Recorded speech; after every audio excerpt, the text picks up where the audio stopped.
اس روز ہزاروں کی تعداد میں زائرین عمرے کی ادائیگی کے لیے خانہ کعبہ میں موجود تھے۔ ہر کوئی اپنی اپنی عبادات میں مصروف تھا تو کوئی طواف کر رہا تھا۔ اسی بیچ یہ خبر بھی پھیلنے لگی کہ آج سعودی بادشاہ بھی خانہ کعبہ کی زیارت کے لیے تشریف لا رہے ہیں۔ ہر ملک کا زائر اس وقت خانہ کعبہ میں موجود تھا۔ جب انہوں نے یہ سنا تو خوش ہو گئے کہ اس بہانے وہ سعودی بادشاہ کو بھی دیکھ لیں گے۔ وہ لوگ اپنی اپنی عبادات میں مشغول تھے کہ تبھی سعودی بادشاہ حرم میں تشریف لایا۔ اس کے ساتھ کسی بھی قسم کی کوئی سیکیورٹی موجود نہیں تھی، بلکہ وہ ادنا سا خدا کا بندہ بن کر خانہ کعبہ میں تشریف لایا تھا۔ وہ طواف کرتا رہا اور جب وہ حجر اسود کو چومنے کے لیے آگے بڑھا تو تبھی زائرین کی قطار چیرتے ہوئے ایک شخص آگے بڑھا۔ اس نے اپنے ہاتھ میں پتھر اٹھا رکھے تھے۔ وہ چیخنے چلانے لگا اور واویلا مچانے لگا۔ سبھی زائرین اس کی جانب متوجہ ہوئے، مگر چونکہ سعودی بادشاہ اس وقت نہ جانے کیا تلاوت کرنے میں مصروف تھا کہ اس نے پلٹ کر نہ دیکھا۔ وہ جو ہی حجر اسود کو چومنے کی خاطر آگے بڑھا تو ایک سخت پتھر آ کر اس کے سر پر لگا۔ جب پلٹ کر دیکھا گیا تو ایک شخص اپنے ہاتھ میں پتھر اٹھائے سعودی بادشاہ کو مار رہا تھا اور عربی زبان میں کچھ بولے جا رہا تھا۔ سب لوگ حیرانگی سے اس کی جانب دیکھنے لگے۔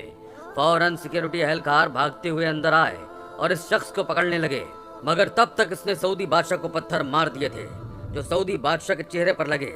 ان کا چہرہ زخمی ہو چکا تھا۔ لوگوں میں کھلبلی سی مچ گئی۔ جو اس منظر سے دور تھے سمجھنے لگے کہ سعودی بادشاہ پر حملہ ہو گیا ہے، یقیناً کوئی ان کا دشمن یہاں گھس آیا ہے اور ان پر حملہ ہو گیا ہے۔ اسی طرح لوگوں کے ذہن میں کئی اندیشے آنے لگے اور بھگدڑ مچ گئی۔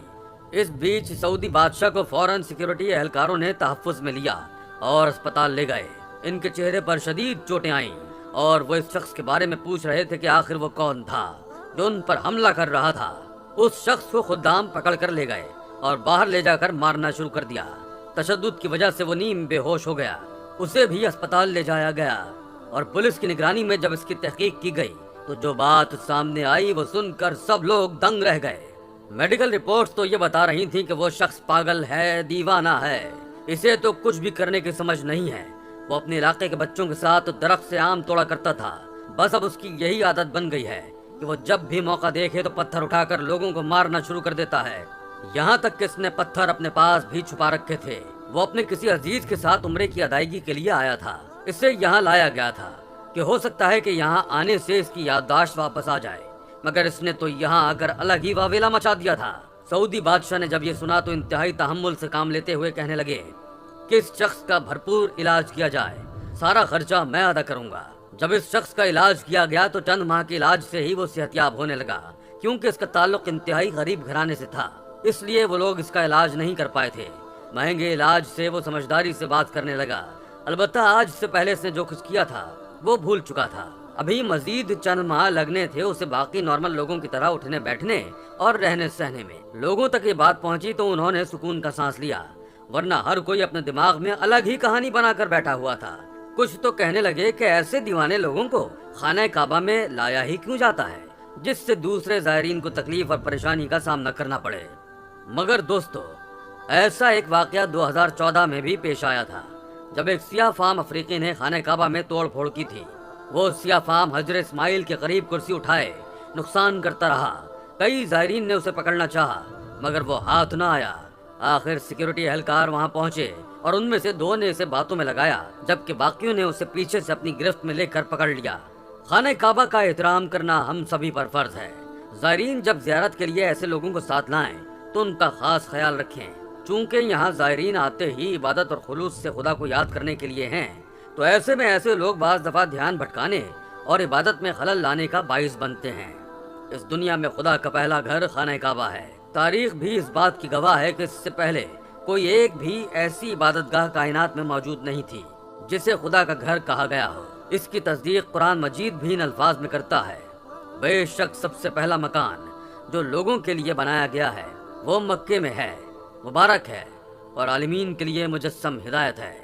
ایک تاریخی روایت کے مطابق خانہ کعبہ بیت المقدس کی مسجد الاقصی سے 1300 سال پہلے تعمیر ہوا۔ عصر جاہلیت میں بھی تمام عرب اپنے جاہلی رسم و رواج کے مطابق خانہ کعبہ کا طواف اور حج کیا کرتے تھے۔ حضرت ابراہیم علیہ السلام نے حضرت موسیٰ علیہ السلام سے 900 برس پہلے اس کی ظاہری تعمیر مکمل کی اور بارگاہ حق میں دعا کی۔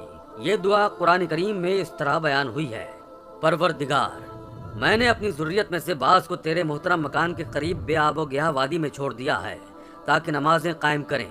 تو لوگوں کے دلوں کو ان کی طرف موڑ دے اور انہیں پھلوں کا رزق عطا فرما تاکہ وہ تیرے شکر گزار بندے بن جائیں۔ سورہ ابراہیم۔